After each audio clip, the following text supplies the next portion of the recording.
मारो इसे और मारो इसे, ये इसी लायक है।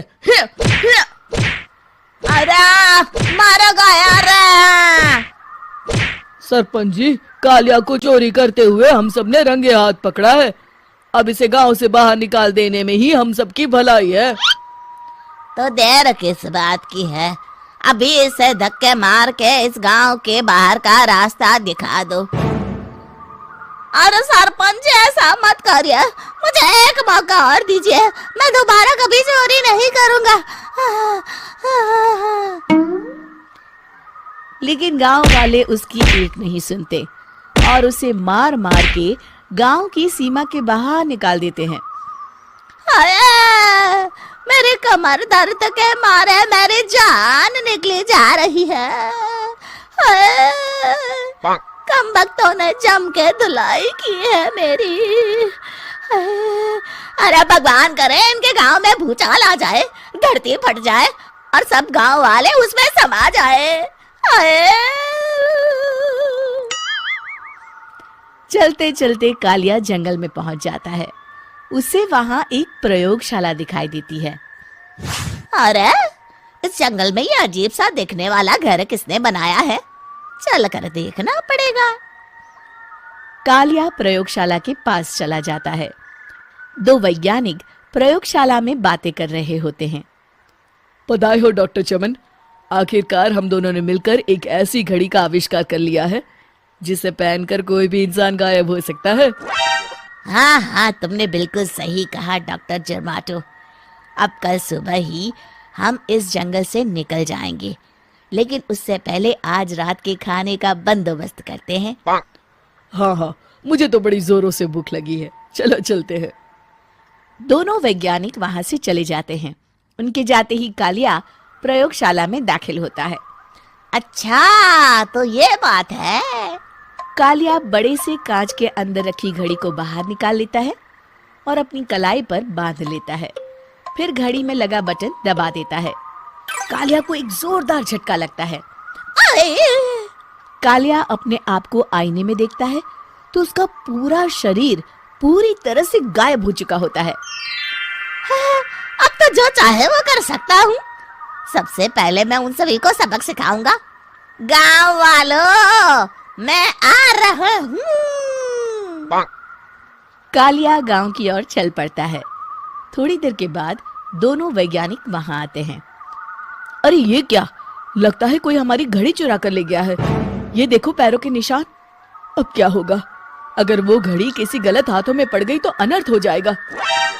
तुम चिंता मत करो, हमारी घड़ी में जो बैटरी लगी है ना, वो सिर्फ 24 घंटे चलेगी। उसके बाद वो घड़ी काम करना बंद कर देगी। उधर दूसरी तरफ गांव में सरपंच अपने घर में सो रहा होता है। तभी एक आहट से उसकी नींद खुल जाती है। अरे कौन है वहाँ? बड़े मजे से सो रहा है, आज मैं तुझे नहीं छोड़ूंगा। कालिया पास में पड़ा डंडा उठाकर सरपंच की पिटाई शुरू कर देता है। ये ले, ये ले, तू इसी लायक है, ले। आप मर गए। अरे ये क्या हो रहा है? अरे कोई बचाओ मुझे, मेरे घर में भूत आ गया है। सही कहा, मैं भूत ही तो हूँ, ये ले। अरे भूत जी, मैंने आपका क्या बिगाड़ा है, मुझे छोड़ दीजिए। आपको क्या चाहिए? तेरे घर में जितना भी पैसा है ना, मुझे ला कर दे दे, तब मैं तुझे छोड़ दूंगा और यहाँ से चला जाऊंगा। सरपंच अपनी तिजोरी से पैसे निकालकर एक बड़े कपड़े में बांधकर जमीन पर रख देता है और कालिया वो सारा पैसा लेकर वहां से चला जाता है। दूसरी तरफ जमींदार गांव के चौराहे पर खड़ा कुछ लोगों से बात कर रहा होता है। इस कमीने जमींदार ने भी मुझे बहुत पीटा था, इससे भी बदला लेना तो बनता है। हाँ? जमींदार अचानक अपने आप को चांटे मारने लगता है। अरे भाई ये क्या हो रहा है? जमींदार साहब, अब ठीक तो है ना? अरे मुझे नहीं पता भाई।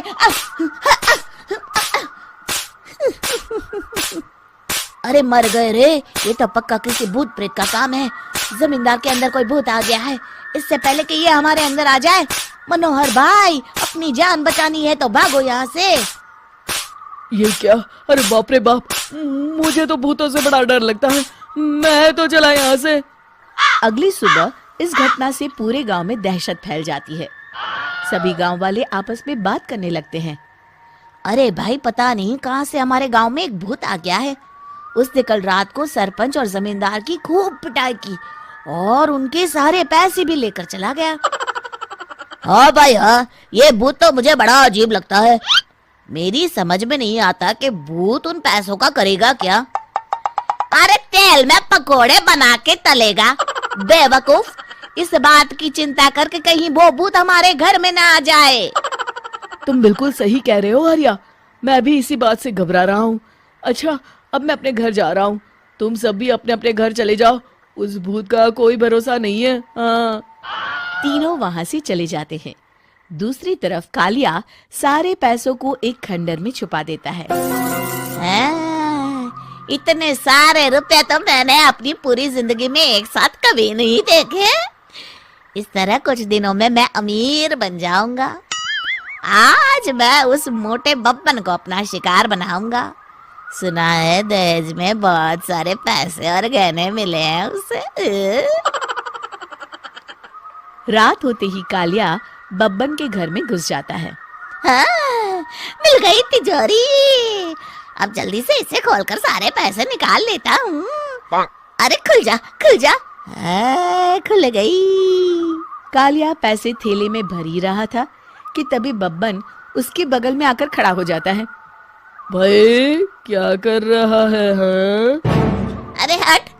अरे तेरी इतनी हिम्मत, मैं तेरे सामने खड़ा हूँ और तू फिर भी मेरी तिजोरी से पैसे चुरा रहा है। अरे मैं तो गायब हूँ, तू मुझे कैसे देख रहा है? कालिया अपनी घड़ी को देखता है। अरे इसे क्या हो गया है?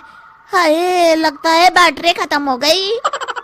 अच्छा, तो आज मैं तेरी बैटरी अच्छे से चार्ज कर देता हूँ। अरे भाग्यवान, जरा मेरा डंडा तो लाना। ये मोटा मुझे नहीं छोड़ेगा। अरे भागो। कालिया भागकर घर के बाहर जाता है। बाहर सभी गांव वाले हाथ में डंडा लिए खड़े होते हैं। अच्छा, तो तू वो भूत है? मुझे माफ कर दीजिए सरपंच जी, मैं आपके और जमींदार जी के सारे पैसे लौटा दूंगा और आज ही हमेशा के लिए ये गांव छोड़कर चला जाऊंगा। शिक्षा: बुराई ज्यादा दिन की मेहमान नहीं होती, एक दिन उसका अंत हो ही जाता है।